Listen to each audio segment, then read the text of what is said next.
जय हिंद दोस्तों, मैं किशन आप सबका स्वागत करता हूं। शुरू करते हैं आज के डिफेंस समाचारों को। दोस्तों, वहीं कुछ रिपोर्ट सामने आई है जो बताती है कि फ्रांस की कंपनी साफ्रान और HAL मिलकर भारत में M88 इंजन का पूरा मैन्युफैक्चरिंग इकोसिस्टम तैयार करने की प्लानिंग कर रहे हैं।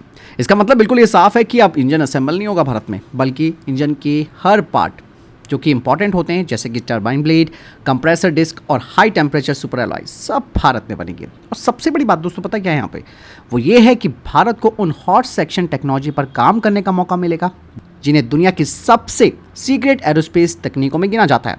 बताया जा रहा है कि पहले फेज में इंजन की मेंटेनेंस और रिपेयर, फिर पार्ट्स मैन्युफैक्चरिंग और आखिर में एमका के लिए 120 से 140 किलोन्यूटन ताकत वाला बिल्कुल एक नया स्वदेशी इंजन डेवलप करने का लक्ष्य रखा गया है। तो बात साफ हो जाती है दोस्तों, भारत उस पथ पर चल चुका है, उस रास्ते पर चल चुका है जहां भारत को अपना खुद का स्वदेशी फाइटर जेट इंजन मिलेगा और काम चल रहा है दोस्तों, इसमें कोई दो राय नहीं है। चलिए दोस्तों, इंडियन नेवी को लेकर भी एक बड़ी अपडेट सामने आई है। भारतीय नौसेना ने करीबन 1 लाख करोड़ रुपए की लागत से 16 नए स्वदेशी युद्धपोत बनाने की तैयारी शुरू कर दी है और इनमें से सबसे पहले आएंगे प्रोजेक्ट 15C के 4 नए गाइडेड मिसाइल डिस्ट्रॉयर, जिनकी कीमत लगभग 50,000 करोड़ रुपए होगी। और इन जंगी युद्धपोतों में ज़्यादा ताकतवर रडार, एयर डिफेंस सिस्टम और लंबी दूरी तक हमला करने की क्षमता होगी। और इसके बाद आएगा प्रोजेक्ट 17B, जिसके तहत 6 स्टेल्थ फ्रिगेट्स भारत में बनाए जाएंगे। इनमें से 3 युद्धपोत MDL और 3 GRSC तैयार करेगा। लेकिन दोस्तों, इनमें से सबसे बड़ा प्रोजेक्ट है भारत का प्रोजेक्ट 18A। इसके तहत 6 बड़े युद्धपोत बनाए जाएंगे जिनका डिस्प्लेसमेंट 14,000 से 15,000 टन के बीच होगा। ये भारत के अब तक के सबसे बड़े और सबसे एडवांस जंगी युद्धपोत होंगे। और अगर ये तीनों प्रोजेक्ट समय पर पूरे हुए तो इसमें कोई डाउट नहीं है कि भारतीय नौसेना की ताकत हिंद महासागर से लेकर पूरे इंडो पैसिफिक क्षेत्र में और मजबूत हो जाएगी। वहीं दोस्तों, तेजस मार्क 1 के लिए GF404 इंजन की डिलीवरी लगातार डिले होती जा रही है और F414 इंजन जो कि हमारे तेजस मार्क 2 और एमका पर लगेगा, उसको लेकर भी आपने देखा होगा कि प्राइसिंग को लेकर यानी कीमतों को लेकर भी बातें सामने आ रही है कि इसके रेट्स बढ़ा दिए गए।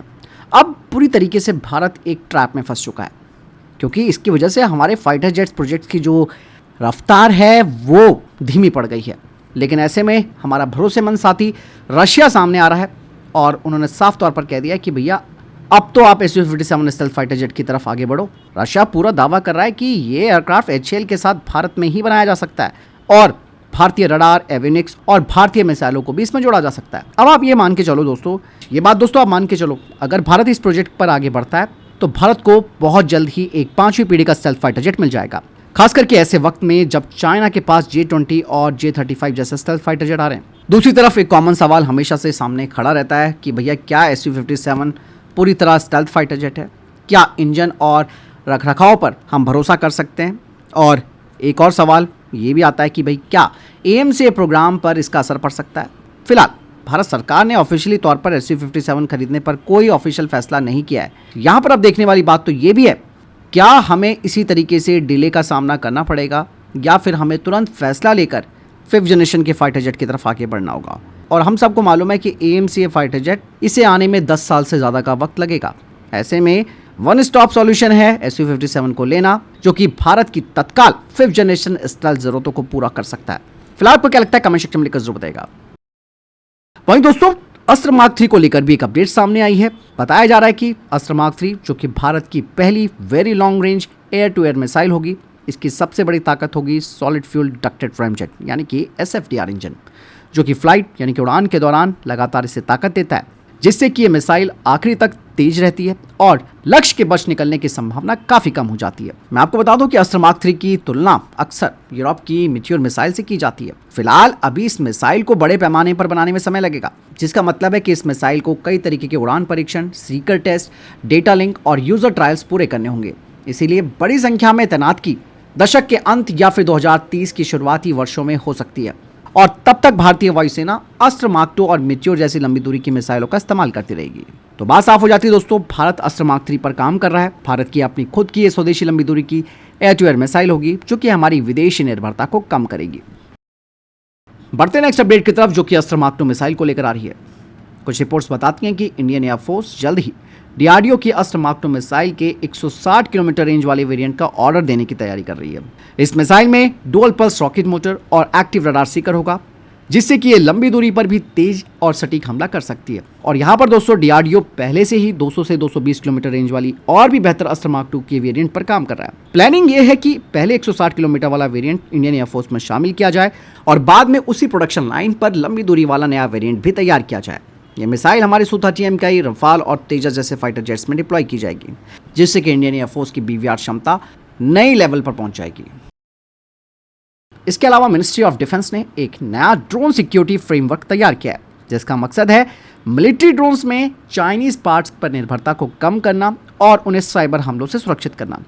रिपोर्ट्स के अनुसार साल 2024 में नदन बॉर्डर के पास एक भारतीय सेना के ड्रोन में सुरक्षा में गंभीर कमजोरी सामने आई थी, जिसके बाद ड्रोन सुरक्षा को और मजबूत करने की दिशा में अब काम तेज कर दिया गया।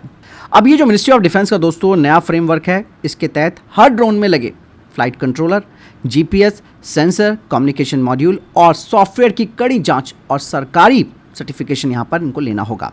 इवन कंपनियों को ये भी बताना होगा कि हर पार्ट कहाँ से आया है, और अगर किसी ने गलत जानकारी देने की कोशिश की तो उसे डिफेंस परियोजनाओं से पूरी तरह बाहर कर दिया जाएगा।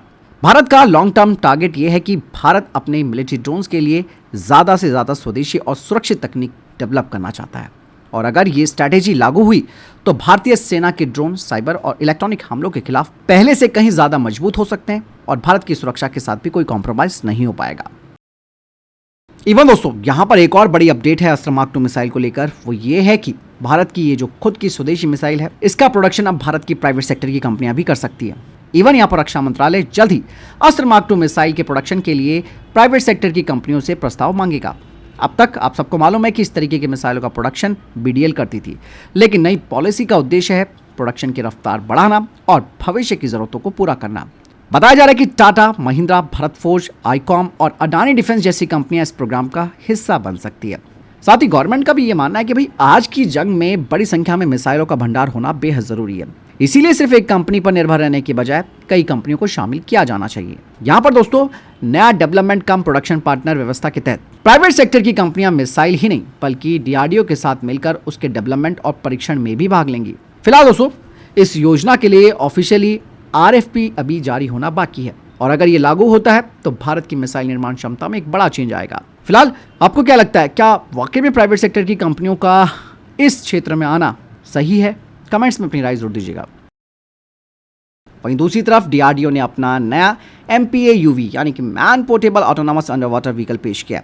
ये एक छोटा लेकिन बेहद स्मार्ट अंडर वाटर ड्रोन है जो सिर्फ 30 किलो वजन वाला है और इसकी 2 मीटर की लंबाई है, जिसे आसानी से कहीं भी ले जाया जा सकता है। ये ड्रोन दोस्तों 6 घंटे तक लगातार पानी के अंदर काम कर सकता है और लगभग 4 नॉट्स की रफ्तार से समुद्र की निगरानी कर सकता है। इसका सबसे बड़ा काम होगा समुद्र में छिपी बारूदी सुरंगों को ढूंढना, उनकी पहचान करना और ज़रूरत पड़ने पर उन्हें निष्क्रिय कर देना। इससे भारतीय नौसेना के जहाज़ों के लिए सुरक्षित रास्ता बनाना आसान होगा और सैनिकों को खतरनाक इलाकों में सीधे भेजने की ज़रूरत कम पड़ेगी। और ये सिस्टम भारत की स्वदेशी अंडर वाटर युद्ध क्षमता और अनमैन टेक्नोलॉजी को नई मजबूती देने की दिशा में काफ़ी इंपॉर्टेंट स्टेप माना जा रहा है। वहीं दोस्तों मिडिल ईस्ट को लेकर भी बात कर लेते हैं। भाई वहाँ पर एक बड़ा तनाव देखने को मिल रहा है। अमेरिकी सेना ने दावा किया है कि उसने ईरान के लगभग 140 मिलिट्री ठिकानों पर एक साथ बड़े पैमाने पर हमले किए हैं। इन हमलों में ईरान के मिसाइल और ड्रोन ठिकाने, नौसैनिक अड्डे, एमुनिशन डिपोज, कम्युनिकेशन नेटवर्क और तटीय निगरानी केंद्र शामिल हैं। अमेरिका ने कहा कि ये कार्रवाई स्टेट ऑफ होर्मुज में साइप्रस फ्लैग कंटेनर जहाज पर हुए हमले की जवाब में की गई है। रिपोर्ट्स बताती हैं कि जहाज को भारी नुकसान हुआ है और चालक दल का एक सदस्य गायब है। इवन अमेरिका ने कहा है कि पिछले 3 दौर की कार्रवाई में 300 से अधिक सैन्य लक्ष्यों को निशाना बनाया गया ताकि अंतर्राष्ट्रीय व्यापारिक जहाज़ों पर हमले की क्षमता को कम किया जा सके। वहीं ईरान ने अमेरिकी हमलों की कड़ी आलोचना की है और अगर दोस्तों टकराव और बढ़ा तो नो डाउट इसका असर ग्लोबल तेल आपूर्ति और पूरी दुनिया की अर्थव्यवस्था पर पड़ सकता है। वहीं दोस्तों श्रीलंका ने पाकिस्तान को एक बड़ा आईना दिखाया। बता दें कि श्रीलंका ने पाकिस्तान की JF-17 फाइटर जेट का ऑफर ठुकरा दिया है। रिपोर्ट्स बताती हैं कि श्रीलंका ने 6 से 10 JF-17 ब्लॉक 3 फाइटर जेट्स खरीदने का प्रस्ताव और पाकिस्तान की ट्रेनिंग टीम दोनों को एक्सेप्ट नहीं किया। अब श्रीलंका की एयरफोर्स के सामने एक बड़ी चुनौती खड़ी हो गई है। उसके मौजूदा काफिर और F-7 फाइटर जेट काफ़ी पुराने हो गए जो जल्द ही सर्विस से बाहर होने वाले हैं। ऐसे में देश की एयर डिफेंस और इंटरसेप्शन क्षमता प्रभावित हो सकती है। रिपोर्ट्स ये भी कहती हैं कि अब श्रीलंका स्वीडन के ग्रिपेन, साउथ कोरिया के FA-50 या फिर कुछ सेकंड हैंड फाइटर जेट्स जैसे दूसरे ऑप्शंस पर विचार कर सकता है। हालांकि अभी श्रीलंका ने किसी नए फाइटर जेट के चयन का कोई ऑफिशियल स्टेटमेंट नहीं दिया है।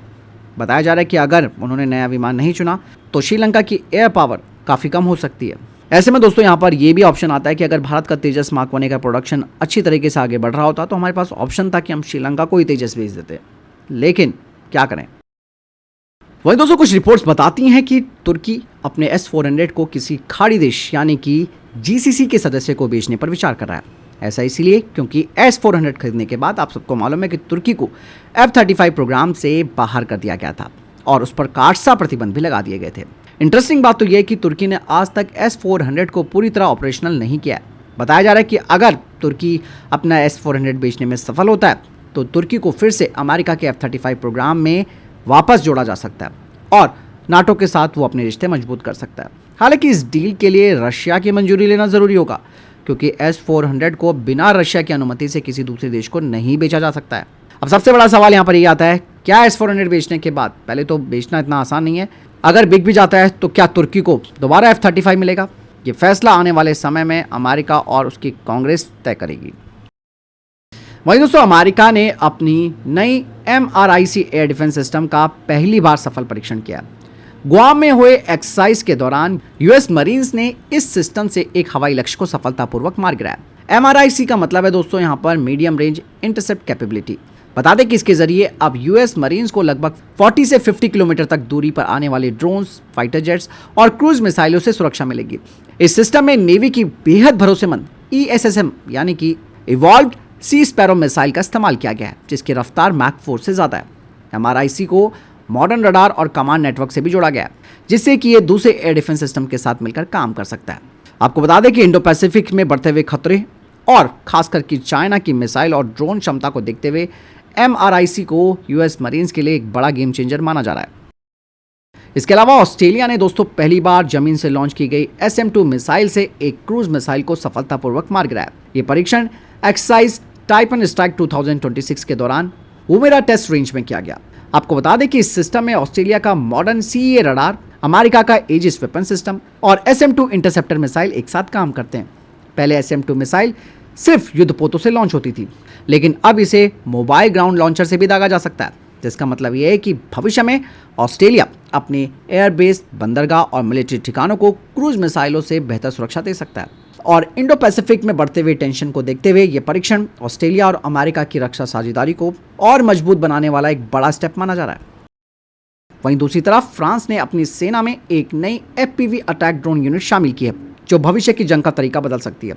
इस यूनिट में फोर्ड रेंजर पिकअप ट्रकों पर 2 लॉन्च कंटेनर लगाए गए। हर वाहन में 20 FPV अटैक ड्रोन तैयार रहते हैं, जबकि सिर्फ 6 वाहनों की एक प्लाटून एक साथ 120 ड्रोन लॉन्च कर सकती है।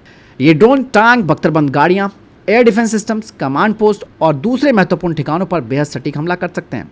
फ्रांस ने दोस्तों ये क्षमता यूक्रेन युद्ध से मिले एक्सपीरियंस के आधार पर डेवलप की है, जहां कम लागत वाले FPV ड्रोन्स ने युद्ध का पूरा ही सिनेरियो बदल दिया। अब फ्रांसीसी सेना अपने जागुआर और AMX-10RC जैसे बख्तरबंद वाहनों के साथ इन ड्रोन का इस्तेमाल कर दुश्मन पर और भी घातक हमला कर सकती है। वहीं दोस्तों अमेरिका अब एक ऐसा लेजर हथियार बना रहा है जो कि मिसाइल और ड्रोन को हवा में जला सकता है।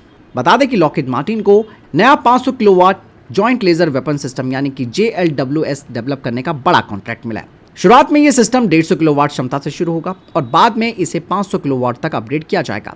ये लेजर सिस्टम एयरबेस, नौसैनिक अड्डे, बंदरगाहों और सैन्य ठिकानों को क्रूज मिसाइलों और ड्रोन स्वॉर्म से बचाने के लिए बनाया जा रहा है। इसकी सबसे बड़ी खासियत यह है कि हर बार महंगी इंटरसेप्टर मिसाइल दागने की जरूरत नहीं पड़ेगी और बिजली से चलने वाला ये लेजर कम लागत में लगातार कई लक्ष्यों को निशाना बना सकता है। तो बात साफ हो जाती है दोस्तों, आने वाले समय में अमेरिका की एयर डिफेंस स्ट्रैटेजी में एक बड़ा बदलाव इसके जरिए आपको देखने को मिल सकता है। तो फिलहाल ये अभी तक के टॉप डिफेंस अपडेट्स। वीडियो के संबंध में कोई प्रश्न, जवाब या आपका कोई सवाल कमेंट सेक्शन में लिखकर जरूर पूछेगा। वीडियो को लाइक शेयर जरूर कीजिएगा, चैनल जरूर सब्सक्राइब कीजिएगा। जय हिंद, वंदे मातरम।